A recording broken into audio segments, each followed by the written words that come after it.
Tackle that breeze. Hello and welcome to another day of John. Josh and I here, we're going to read John 1, 3 to 5 together, and then we're going to do our Swedish method. So how about we get stuck into the word? I'll read for us. So John chapter 1, verses 3 to 5. Through him all things were made. Without him nothing was made that had been made. In him was life, and that life was the light of all mankind. The light shines in the darkness, and the darkness has not overcome it. And so when we were talking about this before, the first thing that kind of comes into my mind when I think about this sort of passage or read this passage is I go straight in my head to Colossians chapter 1, where Paul almost writes a bit of a commentary on what John is saying here, or seems to expand on it at least. So I come here straight away and think about the awesome relationship that God has with his Son in creating. And yeah, very interesting thinking about that word through in verse 3. That all things were created through Christ. What do you reckon, Josh? What's the light bulb for you? I'm drawn to verse 5, which says, "The light shines in the darkness, and the darkness has not overcome it." I think it's a great reminder that no matter how much darkness there is in the world, there's always going to be light that will overcome it, and that light comes from God. And yeah, just the fact that I can put my trust in the fact that the light will always overcome the darkness. Yeah, nice. When we were thinking about questions we had from the text before, one question I had was that question in verse 3. What is that through? How exactly does God create through Jesus? And we can also bring in Colossians as well if we really wanted. How does Jesus hold everything together? Great questions. And I'm not really sure. I don't think this is something that we're really supposed to dive into and kind of get lost in. But one of those things that one day we will know, and we'll be able to hold on to that and give thanks for that. But it's perhaps a bit of a distraction from where we are now, which is the mission and the focus on bringing people to know Christ and to love him in the creation which he has made. What about you, Josh?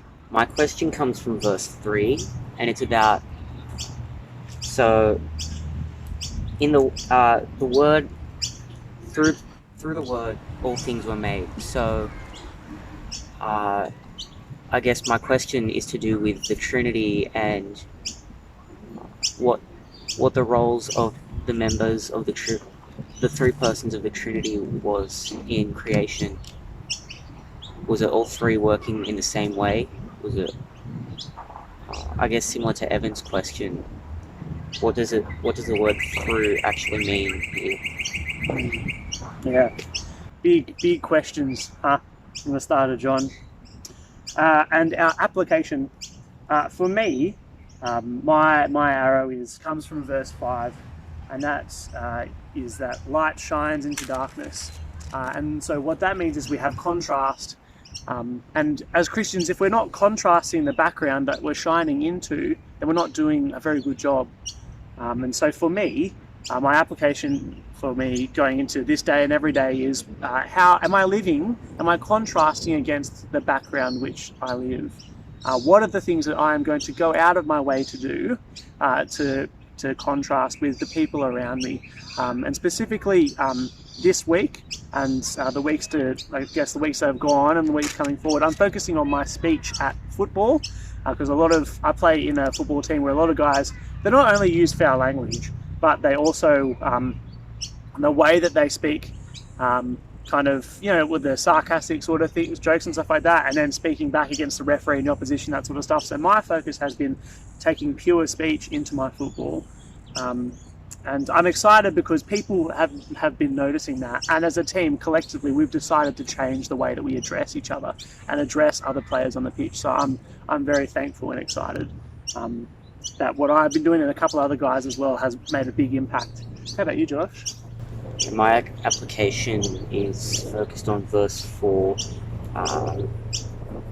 I find that in a lot of difficult situations, I want to do things under my own strength. I try to figure things out on my own. And I think this verse is a helpful reminder that You know, life doesn't come from me. I don't have the strength to do that. Life only comes from God and from His Word. And that's where I need to put my trust, not in my own abilities. Fair enough. All right, well, let's think about the speech bubble. Oh, hello. Let's think about speech bubble. What would you say to someone about this passage? And for me, I thought that a good question to ask someone, or to strike up a conversation with someone might be, is a trolley cart rolling past. A good question to ask might be, did you know that the Bible says that without Christ we live in darkness? How do you feel about that? That might be spicy enough to strike up a conversation with someone and bring them to this passage and what the Bible says about light and darkness. But how about you, mate? I reckon from verse 5,